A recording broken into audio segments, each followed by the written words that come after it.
right, little thing, everybody gonna tighten up. Oh, yeah.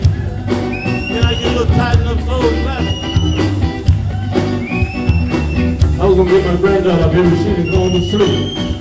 She losing it now. Hi, everybody. I'm Archie Bell. I still live in Houston, Texas. And I still know how to tighten up. Y'all know what I'm talking about, don't you? Black and Brown Sounds, and at that house it offers a space for dialogue between scholars and artists who perform and embody Black and Brown overlapping cultural points. We're dealing with two of the largest minority groups, African Americans, Mexican Americans, who have a history of informing each other's culture. And I think this is a particular time really special to Zone. And I know music has that, ability to transcend cultures, and I know so many different types of cultures have input into, Tejano music or music out of Texas, but I think it's really important to also look specifically at these particular intersections that can tell us a lot about the social history that the music was created under. So it is a big pleasure to have musicians here. I mean, you've been involved in some of my favorite music tracks, and it's just such an honor to have you out here. But I know that you have a history working together as Archie Bell and the Sunliners, and I wanted to take some time, for y'all to explain some of that history, because it's a history that I didn't realize, and I think it is really significant given the, the theme of the conference, what we're talking about. I mean, I think when I heard the story, I was like, well, we have to, share this story. Two to the left and two to the right.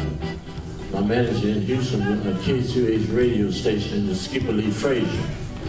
And Sonny went in, he had just released a new record, and he went in and told Skipper Lee, said, we want you to play our record. And Skipper Lee told him, say, you scratch my back, I scratch your back.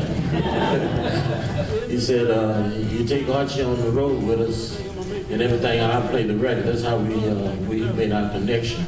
We were working here in San Antonio. I think it was the Eastwood Country Club here in San Antonio and everything. And while I was in town, we was leaving, I heard a disc jockey said that nothing good came from Texas because of Kennedy assassination. So I got the idea that something did come from Texas good. That was Archie Bell and the Dread. That's why Right here. This is a good part of the workout for the back.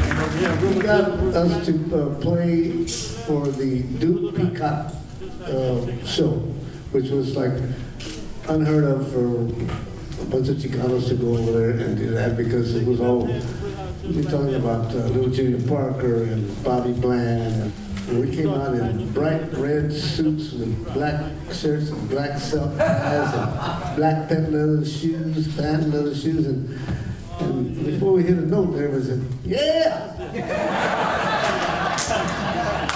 and Sonny's theory was that, the visual presentation was 60 to 70% of the show.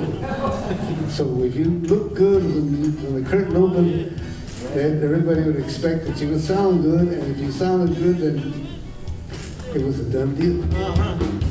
And I remember that the Sunlighters always came out in these gorgeous outfits, matching, dressed to the nines, and Sonny always had a special entrance to come in, and the audience would go crazy, waiting to see how he was going to come in.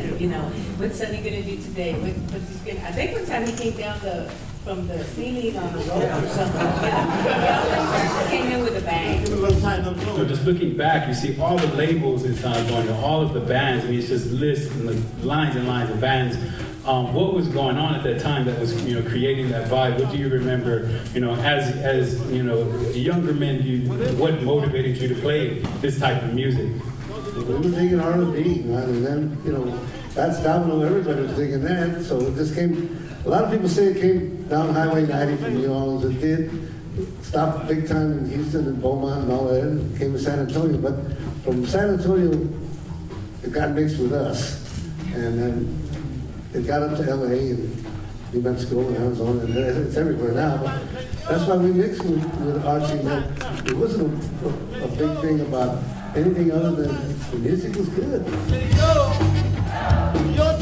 love the music so much and everything, and all the rest didn't matter. All we want to do is get there, because when you got to these events and perform with these people, they appreciated it so much. And I never worked with them. One time we had an empty house, and it was a sellout crowd every time.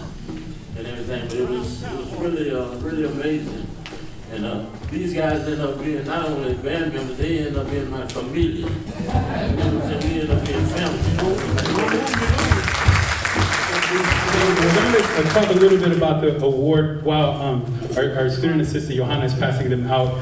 The award was created by Michael Martinez. One side of it is an Olmeca face that exposes the African diaspora pre-Columbian before the Spanish conquest and colonization. The other side on the background is mesquite wood, brought here from Mexico through the cattle drives of the Spaniards. Mesquite represents the color of our skin and the sabor, the flavor of our cultures.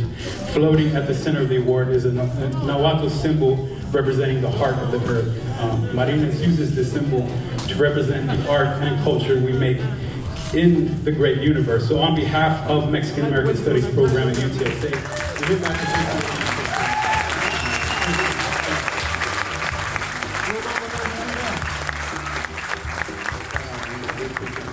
Archie, this is yours. This is Henry. Thank you.